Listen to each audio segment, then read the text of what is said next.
YouTube, Magnum Prime here, and today we're taking a look at the War for Cybertron Soundwave. This is the Netflix Battle Pack edition, newly released, very hard to come by, and we're going to check him out. So if you're new to my channel, thanks so much for stopping by. I hope you enjoyed the review. If you do, please hit the subscribe button and the like button. It really helps me out and I massively appreciate it. Okay, here we go.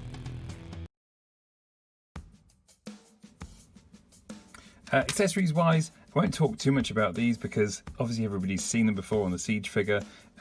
Minor points for me, I wish they'd have painted the end red. It's a simple little thing and I think it would have really made the figure pop. And also the concussion cannon, this doesn't really snug into place on mine, so it kind of rattles around a little bit. Just makes it feel a little bit cheap. And then you've obviously got the sonic blaster as well, sonic gun, sonic cannon, I can't remember the name. You can join all these three together and do the same thing that you could on Siege. He looks pretty good actually, to be fair. When he's tooled up, he does look pretty good. So onto the main show for accessories. We've obviously got the two tapes. We'll do Ravage first. I think this is the best looking in terms of tape mode, certainly. The nice kind of tampo paint. You've got the circles on there, and the little kind of notches as if it were a real tape. Just adds a little something to it, doesn't it? And I like that this here is kind of looks like a Jaguar face on the top there. So yeah, it does a good job of being a rectangle and looking like a tape. Laserbeak less so. It is beautifully painted though, obviously, but it doesn't particularly look like a tape. Both of them do what they should in terms of slotting in, and you've got a really good eject mechanism there. Laserbeak does fly out. Ravage is a bit more snug. He kind of sits in and doesn't fly out, so there we go. It looks really good when they're in actually. It really makes it pop, both of them. In terms of bot mode, we'll do the good one first. So Laserbeak is absolutely stunning. It's a real crack of a figure, this one. It's got brilliantly painted and sculpted wings. And look, they've kind of made it faithful to the G1. So I just did a video on G1 Soundwave, and they've copied the stickers and done it in this really nice sculpted, painted kind of thing. It's almost masterpiece level, this on the wings. It really makes it pop. Nice painted silver on the back, and then red, and then the grey feet. The face sculpt is brilliant. It's so good, and you've obviously got a little bit of articulation there. It's, you know, kind of got a pin joint on the head so you can pose it and stuff. Really brilliant stuff. You've got little notches on the Soundwave's arms, so it doesn't kind of tab in, but it does just sit there very snugly in place. It means he's not going to kind of wobble off on the shelf. So all round, very impressed with Laserbeak. So onto Ravage. I'm not impressed with this at all.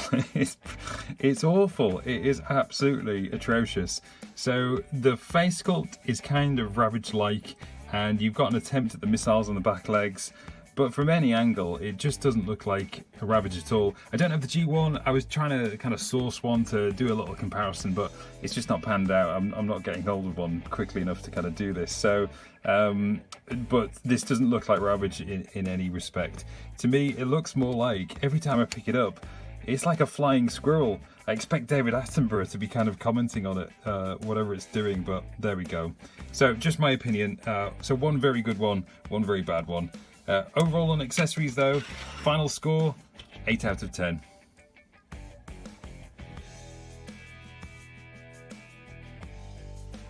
So the head's on a ball, which means you can rotate it all the way around, obviously. It's got a little bit of an up and a bit of a down.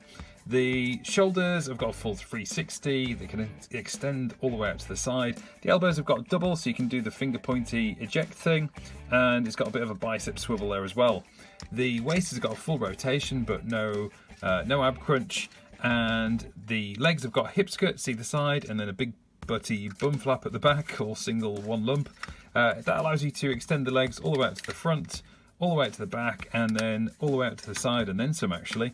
The knees have got a 90-degree bend, and then down at the feet you've got a little bit of an ankle rocker, but not much, and no forward or backward motion on the tilt there. So all in all, posability is good. It's not superb, but it is very good. 7 out of 10. So for comparisons, I haven't got a Megatron and I haven't got a Starscream, so here's a random selection. So here he is receiving judgment, and here he is in polite company, looking very awkward, but very colourful. And here he is next to the G1 original, an absolute beast of a figure, an awesome toy in any scale, field or class. So there we go. So in terms of presence, this figure does a cracking job of standing there looking like a G1-esque Soundwave. In particular, I'm really impressed with the face. I think the sculpt's exceptional and the paint is really good, and it's got an awesome light piping effect as well. And it's not kind of obnoxious, you know, sometimes with figures you see the big clear plastic jammed on the back of the head and it's like a boiled sweet stuck on there, but it's quite discreet, that, so really hats off to them for that. In terms of cleanliness, he's extremely clean from the front and the side. The back's got a couple of kibbly bits, in particular the big buttony bum flap there. You could tuck that up if you want, but then it becomes a sort of bum shelf, and I'm not sure that's much better. The big thing for me is the leftover landing gears. So these are from the Siege mould, and they've kind of left them on there. And it's strange because they've retooled so much of this figure. I don't know why they didn't just change that as well. And, you know, this could have been a flap, couldn't it? That you could have closed over that inner forearm with and got rid of that big gap. That would have done so much, I think, to improve the figure. It's not a visible thing, but if you want to do the button pushy thing, then it does become very visible, and it's little things like that that just kind of break the suspension of disbelief on a figure. The other criticism I've got is the two-tone of the sort of yellow. So like this is bright yellow and then this is gold, and it does kind of jar a little bit. It's not a deal breaker kind of thing, but it is something I wish they'd have just done those in a consistent colour. But overall, presence is very good on this. 8 out of 10. So in terms of paint, it's not painted that much actually. You've got a few pieces like the gold obviously and the yellow around here, a little bit of silver on the arms and the face, and down on the legs these are done quite nicely, but it doesn't pop as much as the box art kind of shows it. And actually that's true of all of the figure. If I just kind of wedge this in here, so I mean you can see this looks very different to this. Some of it's to do with the consistency of the shade of yellow. This looks very vibrant and it's more of a gold all the way around. Even the hinges are painted on there, but they're not on here. And I think that this colour of plastic just looks different to the box art. And actually the quality of that particular shade, the grey plastic there, doesn't feel as good as the rest of the figure. It's just got a kind of cheap feel about it. And it's down on the feet and the upper legs as well. And these are the places where you pick it up and kind of manipulate it, and for the transformation as well. So it just gives it an air of, unfortunately, I don't want to say it, but it does give it an air of cheapness. And if it had just used a bit nicer plastic or a bit more paint on these parts in particular, this figure could have looked sensational. Build wise is very good. All my joints are solid, certainly, but some of these obviously pin joints over time, they can only really go in one direction, can't they? But for the moment the build is very good. So yeah, quality wise I think it's just about the way it pops, and that's down to the plastic choice and the paint. Unfortunately it's not quite there on this figure for me, so 6 out of 10.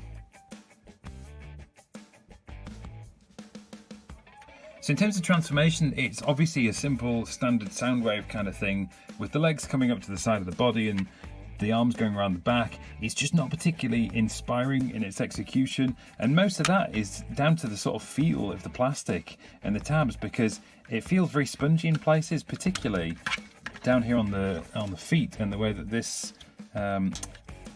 comes together from the back of the leg. So you've got a hole here on the bottom of the foot, and then this tab comes down onto here, and it doesn't tab in, it just sort of squeezes into place, and it's almost like you're trying to get the last out of a shampoo bottle and squeeze it out there. But it's not particularly satisfying the way things come together on this. It does feel very spongy, put it that way. And then coupled with the sort of unfinished nature of the alt mode, which I'll come on to in a second, I think the transformation is pretty lazy actually, and not particularly inspired. So I'm going to give it 3 out of 10. So in terms of alt mode, there are some positives. Like these bits on the side look very nice, very reminiscent of the G1 original, with the little kind of record sign there and the buttons. It's a nice little touch, nice homage, but it kind of stops there, unfortunately for me. Now, I confess I haven't watched all of Earthrise yet. I've watched, I think, the first 2 episodes, but I got a little bit bored, so I need to go back and finish that off. So I don't know if we ever see Soundwave looking like this, but even if we do, you shouldn't have gaps in the middle. There are literal gaps through the middle of the alt mode, and that's just lazy kind of design of engineering. The transformation should have taken care of that, and little bits and pieces like, you know, these gappy bits on the side. If this had slid down and covered it off, that would have been good. I don't mind some of the top kibble, you know, because it's kind of flush, but these bits at the front aren't flush. And then you've got this, which looks like a jetpack. It's like the Rocketeer's jetpack has been stuck on the back of Soundwave. I keep thinking he's going to take off with these boosters. So it's really, it's not good. I think it's a terrible alt mode. So 2 out of 10. So there we have it. Adding it all together, he gets a final score of 5.7 out of 10, which is low, to be honest. Now, there are good points about this set. Laserbeak in particular is outstanding, a superb little minifigure in its own right. Soundwave has got good presence and good posability, but it kind of stops there, unfortunately. Once you pick him up and start to muck around with him, the quality's not there, the transformation's not very good, and the engineering behind it, and the alt mode's really poor. Now, if you just want a Soundwave to kind of stand there and do a Soundwave thing on your shelf with Laserbeak on his arm like this, great, he will definitely do that. But if you want a bit more, if you want the toy that will do all the extra stuff, he falls short, unfortunately. So look, if that's kind of helpful, if you're considering pulling the trigger on those crazy aftermarket prices, then those are my kind of thoughts. And I would say personally, he's not worth those prices. And in particular, you know, I got the G1 Soundwave brand new. I mean, yeah, it was a reissue for a lot less than what people are paying for this. So there are some things to consider, put it that way. Anyway, I hope that's been a useful review. Thanks for watching. It means a lot to me. If you've found it useful or enjoyed the review, please hit the subscribe and the like button, and take care, and bye for now.